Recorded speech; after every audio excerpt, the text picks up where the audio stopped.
Please don't send your leaders out there with corporate communications decks and let them fumble through them. If your leaders learn how to do this, they're going to get more and more inspired by being leaders in your organization. We increase the reliance on another language to show people just what's possible. The messaging hasn't been put together very clearly, and it's a wasted opportunity. Hello and welcome to the B2B or Not to Be podcast. I'm Veronica Hannon, Director of Transform Comms. Today, I am delighted to be joined by my friend and colleague, Nick Brice. Nick is a renowned author, and we've got some copies of your books here as props, and also a really interesting background in theatre, drama, music, and we'll talk a little bit about that. And we have partnered on a number of programs together in terms of today's topic, which is activating your brand through your senior leadership team. So I think I'll get into some more background about you in a minute. But from that perspective, just as a topic, why are we talking about activating your brand through your senior leaders? Well, I think it's fair to say that the space for brands to operate in the marketplace is very crowded now. And communicating something that makes you stand out, that makes you something people want to buy, that people identify with, is becoming an increasingly complex and difficult challenge. So brand activations through the leadership team is all about recognizing the importance of making sure that everyone in the organization has the same idea and story, uniting them around their thinking, their decision making, and their behavior across all the touch points of an organization in order to drive the brand proposition through into the marketplace. And one of the most common communication platforms is when leaders go out to talk to industry events, colleges, schools, talk to their colleagues in other kinds of professional membership events. And each one of these situations, if you think about it, there may be 100, 200, sometimes 1,000 people from potential customers in front of that presenter. And it's an incredible opportunity to spend 10, 15, 20 minutes demonstrating the value of the brand that the leader represents. And yet my experience is quite often they walk out in front of the audience with a bunch of slides that weren't theirs, that they've been given to do. The messaging hasn't been put together very clearly, and it's a wasted opportunity, and if anything can create even more confusion about the brand or lack of salience than if that hadn't happened at all. And I think that's so important because as marketeers, we all know, at Transform Comms, that's what we do. We know about that honing, crafting, refining, developing, positioning, researching, and you get it all beautifully packaged up. And then you let your leaders out into the marketplace. And sometimes they will have had a brand presentation that is most probably delivered by the corporate communications team, and involves beautifully designed PowerPoint presentations in terms of why we've done this and how it resonates. But that connectivity from that presentation to the person receiving it and then going out and giving voice to it out in the marketplace, that's a real disconnect, as you mentioned. And I think bringing together the sort of the marketing, the HR, the people, the culture, the engagement, the thought leadership, the subject matter experts, and creating something that's really sort of tangibly individual within a corporate structure is quite tricky. It's not easy, is it? No, it's not. And one of the common bits of language that we hear now, and I remember the company that I was actually a part of, where we came up with this concept of moments of truth and touch points and customer journeys and all of these things, that if we actually look at external and internal moments of truth and touch points, the brand and its value is being communicated hundreds of thousands of times in a working day by all the different people interacting with one another in getting work done, getting projects managed, getting things organized. And unless there's a common thread that unites everybody, you've got, particularly with hybrid working and people not in absolutely. the office together all the time, you've got a great potential for disengagement with what people are there to do, and the work can lose its meaning.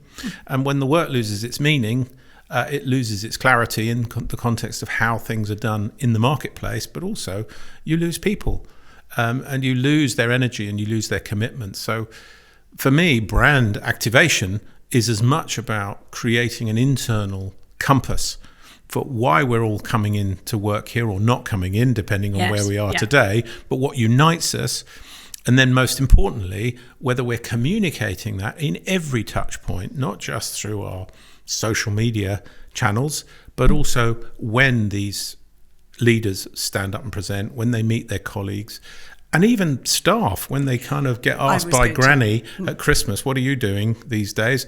Can that employee actually sell the company and position the company? Now, obviously to Granny, that's going a little bit too far, but that person will still go away with an idea about what that brand represents from that conversation. So if you actually add all of those touch points together and all of those moments of truth, it gives you a very good argument for saying, let's get very serious about how we build the brand from the inside out, which is what we used to call it. And that was sort of days. one of your first books, wasn't it, on brand alchemy and that inside out brand. And then you've also your company's called Soul Corporations, and then you've written The Mindful Communicator. And what I love about all of that is that it's that very, we talked about sort of connecting on that deep individual personal level before the big corporate aspect that comes through, and it's building that bridge between an individual and the organization, but then also that individual and the audience that they're going to be talking to. And as you mentioned, and I'd like to just pick up on that point of, we've spoken about senior leadership teams and big corporate presentations, but you've also done a lot of work on employee engagement, people who are the cabin crews in aircraft, people who will be giving an experience no matter at what level. So just love to talk about that for a second as well. Well, yeah, I mean, the first two big projects that I got involved in on employee engagement were branding projects, but they were primarily branding via shaping the way in which people thought about the company, thought about themselves, thought about each other. And two big airlines took, in one case, 15,000 people through a brand program, and the other one, 38,500 people through a brand program, where the whole idea was to shift the concept of what being an airline service provider was from being a transportation operation to being a hospitality operation. And this idea of let's make it people feel like they're arriving in someone's private house for dinner rather than turning up and getting on a bus. And to actually create a shift like that across 15,000 people and 38,500 people requires, and certainly did require, quite a lot of engagement. And in the early days, I used to find myself on stage in front of 200 at a time, talking about putting people first and what it really means to be people working together with other people, looking after people who were customers, and how to make that hospitality offering come alive in all of the different touch points that people were responsible for. Brilliant. And I thank you, because I think that sort of gives just a little bit of clarity around that employee engagement piece of brand activation and how you actually make that live in the everyday experience. I want to bring it back to what we were talking about with subject matter experts and senior leadership teams. And let's just have a little bit more of a conversation about how you get that connection from a internal perspective before we even go to the brand messaging. How do we in some of the programs that we've run, we get people to resonate with actually what is really important to them and start to bring those stories alive. So, well, the process is getting people out of the corporate language into the personal script. Narrative and the script. Because last week I hosted an event that had over 2,000 people come to talk about employee engagement, and I ran the organisation culture stage. And I met a lot of great people who had a lot of concepts in their heads about values and how values work, and a lot of the theory, a lot of the stuff from the textbooks.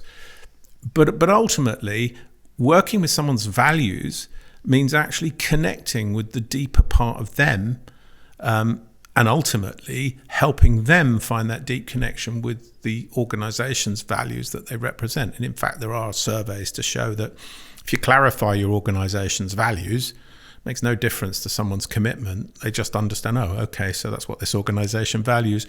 What really creates the energy, the commitment, the engagement is where people say, yeah, this company's me.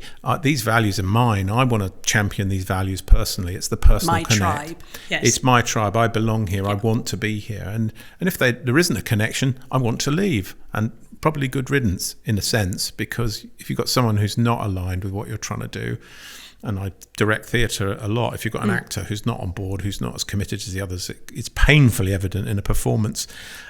Whereas in a 10,000 person organisation, 20 or 30% who are not engaged, a little bit more invisible, but they're still having a major impact on how the organisation's behaving. So the key is to start with this connection with the individual. So we start with saying, okay, well, let's talk about you.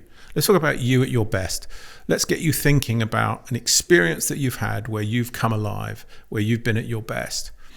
And then once we start to get a sense of what that person values and what their personal why is, we can then get them to think about how to share that in a way that it resonates with another person. So we can start thinking about, well, how could you communicate in that in a way that also resonates with the person that you're talking to? Yeah. And then once we've got this much more personal, deeper communication channel opening, we can then start taking the brand and saying, okay, well, let's think about why is your brand relevant to that person that you're talking to, rather than it just being a whole load of words and marketing strap lines and buzzwords. You know, what problem are you helping them solve? How can you help that person? What's keeping them awake at night? What's worrying them about their personal significance or their security? You know, why might they want to do business with you? And how can you speak to that personal connection? And how can you make your brand stand out as the most relevant and the most effective at actually meeting their needs? Because at the end of the day, that brand exists in their mind just as much as yours. So you're talking to an image that they've got about the category you operate in as well as your brand. And so you're influencing that by speaking to that. And we found in running some of these programs, which we've now done all around the world with people in every country, more or less, is when you get that my best self exercise, and when you start asking people about those questions, you get a different person in front of you telling that story, and you suddenly get the emotion. Their shoulders go down, they relax, they start to live it. It's so powerful, and it totally takes them away from the corporate stance of this is who I need to be as a legal counsel, as a head of X, Y, and Z, as a manager of this team, as whoever it might be. And that's the magic that you can then start to work with as you start to develop some of those stories and those individual presentations, because you've seen that person, that individual. Absolutely. So in a sense, it's not about giving them tips and techniques and, to be honest, the more I see people trying to apply tips and techniques as a theatre director, the more concerned for them I get, because they're moving away from the kind of connection that we're trying to create here. That it's when people actually relax and become who they really are and their authentic selves, and then speak to the authentic self of the other person in terms of what really matters to them, that an open channel is established that you can actually then put a brand message in that will actually go in and be received. Other than that, it's just more noise. Yes. And we've got plenty of noise coming through the phone and do. on TV, and way too much noise. And all of it's talking to the mind. Or the ego, you know, I want more money, I want more prestige, I want more property, I want to progress, I don't want to come second, I want to be first. And this narrative of the ego is not helpful when you get a leader and you want them to walk out in front of an audience and be immediately engaging. And that is one of the things, so one of the models that we do use in that. And when you first discussed it with me, it made sense to me, which was the trust quotient. Do explain that a little bit, because I think it's really important. Yeah, it's the work of David Meister establishing professional trust and how it's actually developed. And if you like, we've got a trust coefficient between you and I. Yeah. You've got a trust coefficient between you and your audience when you're presenting to them. There's a trust coefficient between you and your team that you manage and lead. As a senior executive, you've got a trust coefficient with the most junior person in your organisation. And the way they decide how much they can trust you is driven by three things. Number one, it's, are you credible? How credible are you?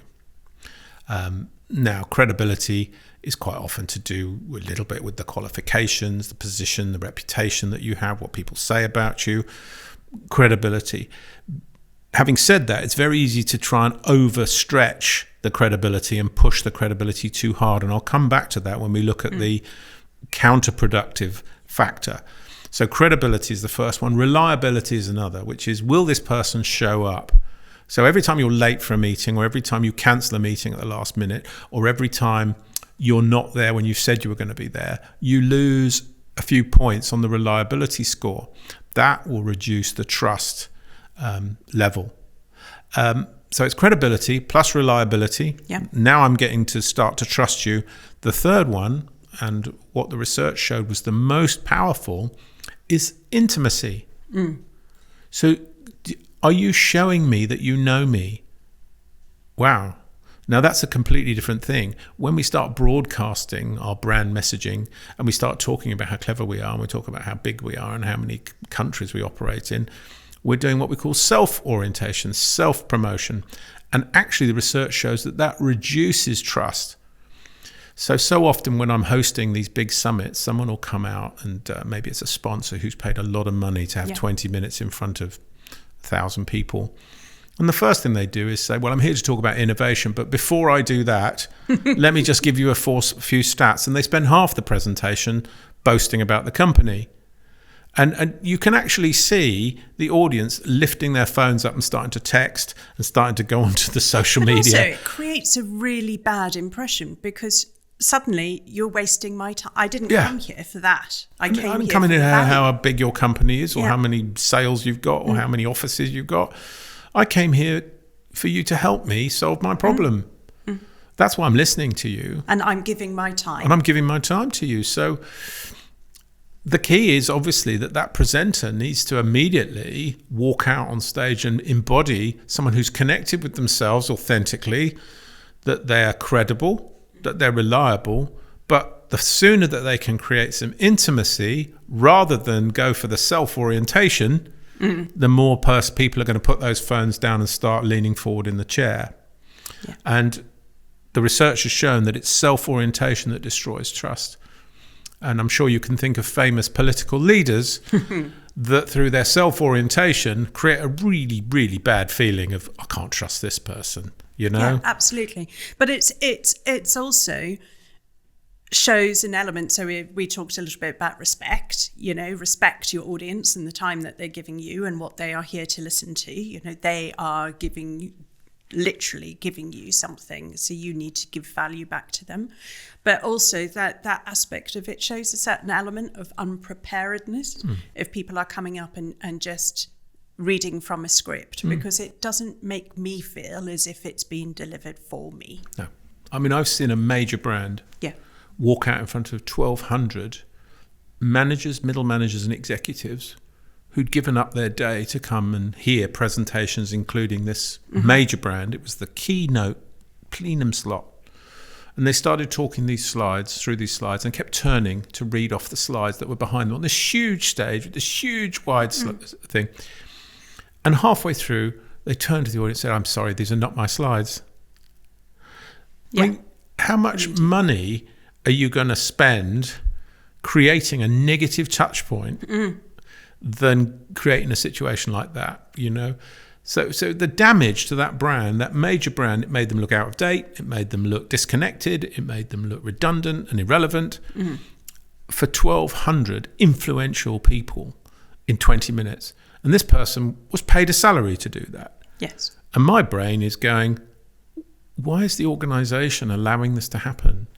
Why aren't you bringing all the people who communicate internally and externally to reflect your brand, to show them how to create this intimate connection with the brand values of your organisation? Why aren't you doing it? Because the impact on your organisation by putting the soul back into your brand can be huge.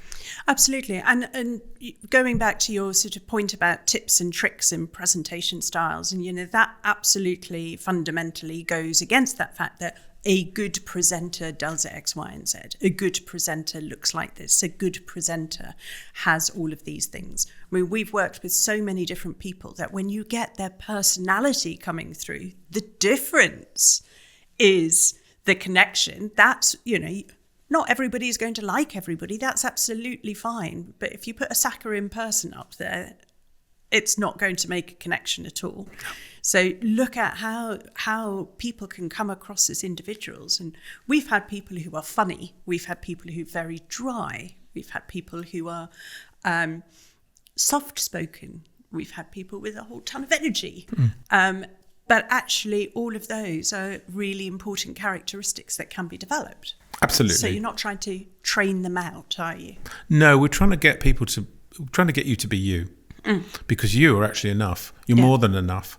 As long as people get to see you and connect with you and hear you and feel you in the room. And if you actually look at the best presenters, you look at the ones who really, really cut it. No longer is it the big showcasing, clever, bouncing around, old school, quite often male presenters. Yeah.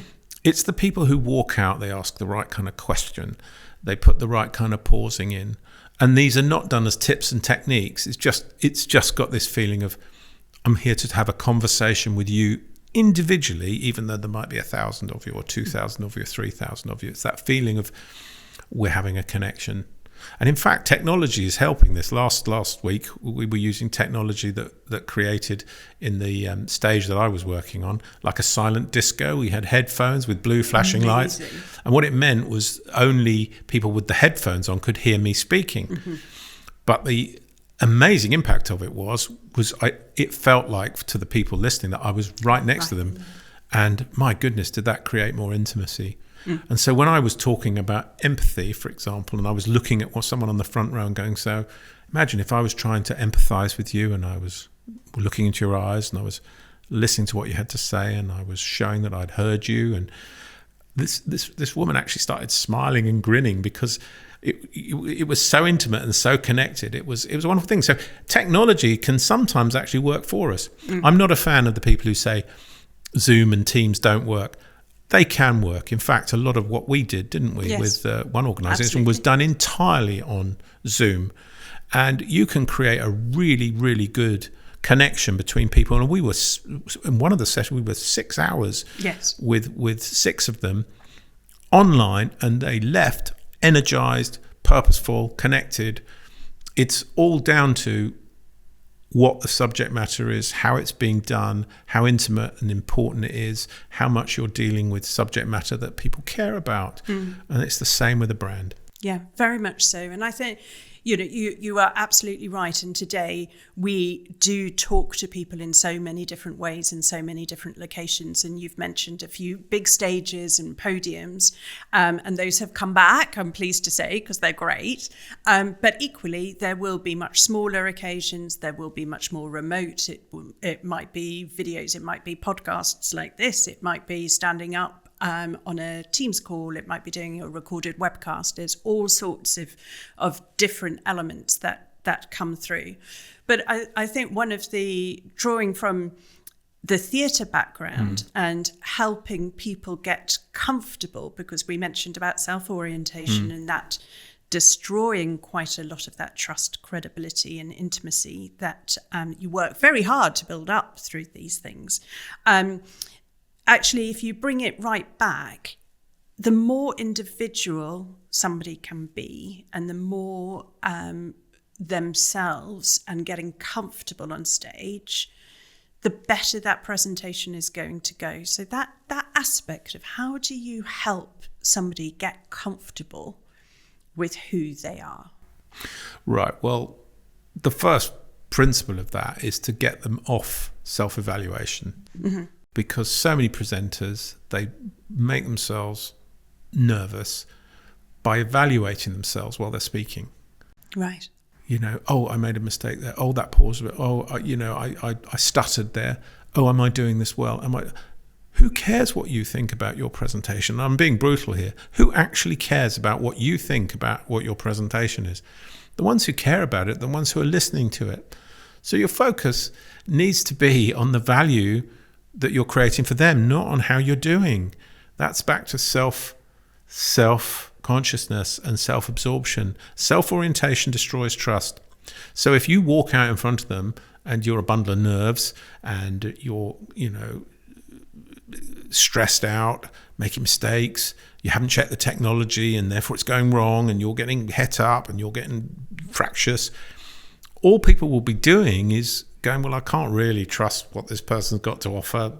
I feel sympathy for them and sorry for them, but that's not going to help. And then you get into a vicious circle of, oh, I've messed this up, look, they're judging me, and oh dear, and then everybody starts judging everybody and it all goes downhill. So step one is to give people methodologies, practical methodologies, to shift their focus from themselves to the value that they're creating for their audience, and get them to truly embody that and to actually forget about who they are. And that a lot of that is done through feedback, isn't it? It's feedback, through techniques, through some meditation techniques. I show some of them in the book. There's some that I learned very early on in the theatre production business when we were doing a lot of Edinburgh shows. We hired a drama teacher who showed us a couple of techniques that transform the way an actor walks on stage by the way in which they're actually going through a breathing technique and a thought process off stage just before they walk on. I'm going to have to ask you to show us. All right. Well, it's called dropping a level. And drop a level, and I'm going to give this credit to Britt Forsberg, who's actually the woman who coached us.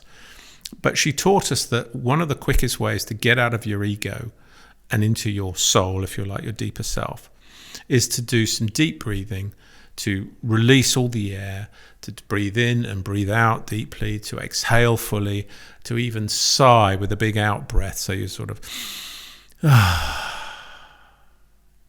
And then you get into doing that. So you take all the tension out, you focus on your breathing, you start breathing out, and then you do a thing called drop a level, which is you breathe out, and then you'll find that you've kept a little bit of air in your lungs. You then collapse the lungs and let the rest of it out, like, and you literally drop down a level. Right. Literally, and you're stood there and you're dropping right down into your boots and bottoming out. And then from there you wait until you feel the instinct to animate and say, good morning everybody, and you come from there. So you come from this deeper level, this deeper self level, rather than the busy mind, the ego mind, the frightened mind. And as an actor, when I used to act in the shows as well, I found that I was playing an Australian building site supervisor, and I'd walk on stage trying to be a building supervisor and trying to be Australian, and I'd say the lines. But when I actually dropped fully into the level and realised that I was this building supervisor, and I was concerned about what my builders were doing on site, I was concerned whether they were pouring the concrete, which is what they were supposed to be doing, and I went right into the truth of this building supervisor. And then I walk on stage and there's a builder who's on a computer, and I'd say, good morning, Barry.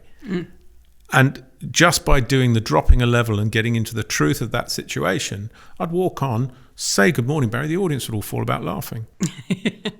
Whereas when I was trying to be an Australian, trying to do the right accent and trying to walk on and say it the right way, I didn't get anything. Because people can... They know, don't they? You feel authenticity. You feel that realness when it comes through. Exactly. So if you are pretending, and that's why acting is not pretending, but when you are pretending at that surface level, you just won't make that. So Absolutely. it is about being connected to who you are.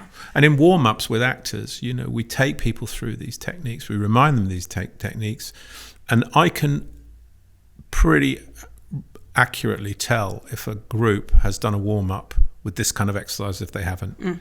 And in Edinburgh, it's the difference between a 3-star performance and a 5-star performance. Same script, same characters, same story. It's quite often the difference between the two, which is the way the actors are showing up on the day. And that is directly aligned to leadership. Correct. When people are in that moment. And also, I wanted to talk a little bit about sort of preparation for it, because that we've talked about people saying it's not my slides up on screen and I haven't got prepared. So when we are helping people prepare keynote presentations or important communications that they need to give out, how do you help them in that? Well, the first point is to recognize that I'm doing the presentation with a visual aid. I'm not an aid to the visual deck that I've been given, which is how most people show up to do a presentation. Which is why we always banned PowerPoint, isn't Absolutely. It? For a lot of our coaching, we say, look, you're going to create visual pictures. You're going to do it with your body language. You're going to do it with your storytelling. With your hands. So we increase the reliance on another language to show people just what's possible.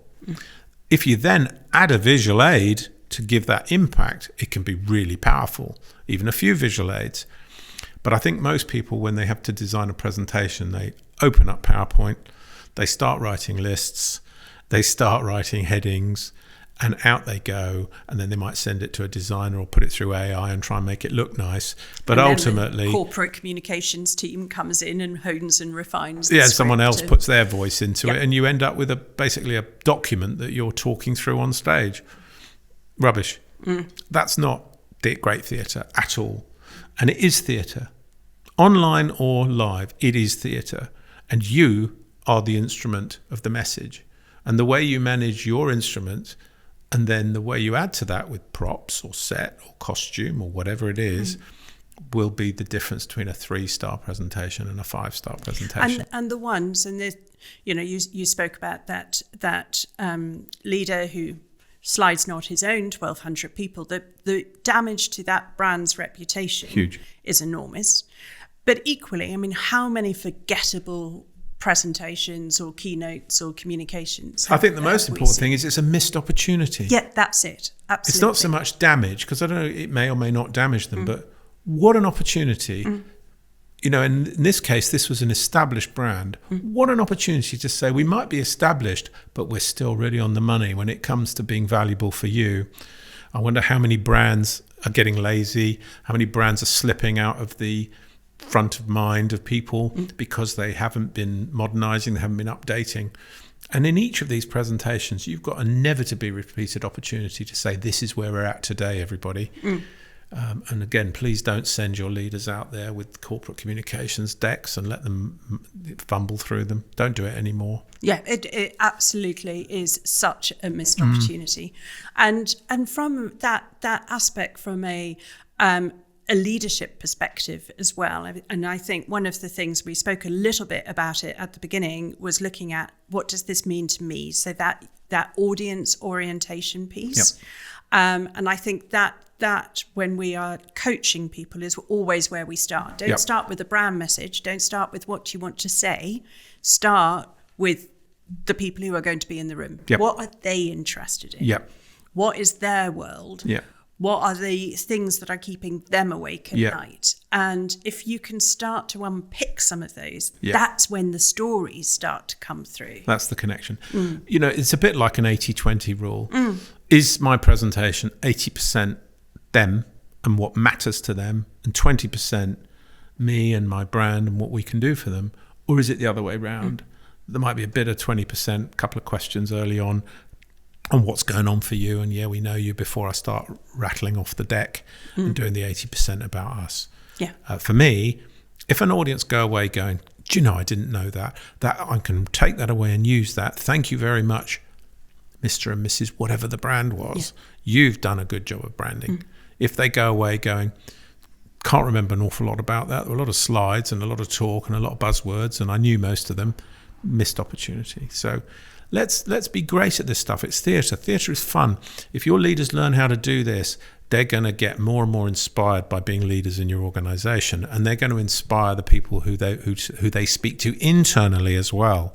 And going back to that example I gave of the 38,500 people, I won't say who the brand was, but their chief executive actually came personally, presented at the end of about 85% of the sessions. Wow. And he was amazing. And he was the sort of man who made a big point of remembering people's names. That personalisation. So even someone two levels below him, if he saw them in a corridor, he'd call them by their name, even though they hadn't met yet. He knew people and he took trouble over it. Intimacy, connection. And in fact, I heard one anecdote from a manager who was called by his name by this chief executive, and he said, from that day, I would have walked through walls for that man. And man, woman, whatever the boss is, this connection that you have with people online, in person, on stage is really important, that the leaders of the organisation all know how to do this, and that you promote leaders who can do this, because that's what's going to create meaningful places of work, purposeful places of work that are going to deliver on the brand proposition that your marketing people have spent so much time working on. Nick, thank you. I know we could chat for hours, and we have done on this topic. I wanted to just sort of do a little bit of a roundup on some of the key things that we've spoken about, because there was a lot that was packed in there. So that aspect of the 80-20 rule, that removing the self-orientation to help really establish and not hinder the credibility, the trust and the intimacy piece, is most probably the most important thing. The second point that I really heard that came out from that was that sort of empowering the individual and the individual's personal story, what matters to them, and through that then finding the connection to the brand. So start with the individual first and empower those. That gives life to the brand story. And that means that, your leaders might only be talking about one thing that's particularly important and not the 5 corporate values that everybody has. And that's okay, isn't it? That's fine. Just, you can do one. Dead right. Yeah. As long as it engages people and they go, oh, now I get what this company's about, what this brand's about. It makes sense. I care about that, and I'm interested in that. I want to talk to these people. I should be talking to these people. My colleagues should be talking to these people. And from that aspect of actually empowering those individuals and getting over that sort of self-consciousness that comes through, that if we start creating presentations in those ways, looking at what's the personal story, how to bring that out in people, that actually is a real point of comfort for somebody, because you know your story. I know what's important to me. I know that when I talk about something that's really personal connection, I well up, because I cry at everything. So, that to me is my thing. I get nervous when I'm supposed to be talking about something that I don't know about, or I don't care about, or I'm not familiar with, or somebody has told me, these are the ways in which these words need to go. This is the order. And this is how it starts. It starts to put additional pressure on your performance to deliver to somebody else's expectation. It does. And usually there is an angle within there that individual can come at that makes it come alive for them, and will therefore make it come alive for the audience. And that's where, we need to be coaching people, facilitating, helping them find a way of making that message their own. And bringing it to life. Finding the soul. Yeah, so if I tell you a story about me, I tell you a story about my world, I can be either telling it to you to try and impress you and show you what a great guy I am, or what an experienced guy I am, or I can be saying, the reason I'm telling you this story, and I hope the story I told you about 38,500 people, is to illustrate a point that you care about, that actually can help you solve problems in your business and be something that if you do this, it's going to work for you and meet the needs that you have. So tell a story, even tell a joke, use a visual aid, but make sure that there's a takeaway for that person on the receiving end of it. It's not just you trying to show off, boast. Yes. Build credibility. Yeah, build a bit of credibility, but think 20-80, not 80-20. Yeah. And that's just as applicable for one person as for 38,000. Dead right. Nick, thank you so much for coming onto the podcast, for having a chat with me, for talking about all things. We will, all things brand activation, engagement, all sorts of different elements in there. We will make certain to put some links to some of Nick's books and different aspects that you can learn a little bit more about this topic. Thank you, my friend. So good to see you. Thank you. If you enjoyed this video, please consider liking and subscribing. We promise it's all pretty good. At least most of the time. Well, some of the time. You know what, just do it for pity's sake, please.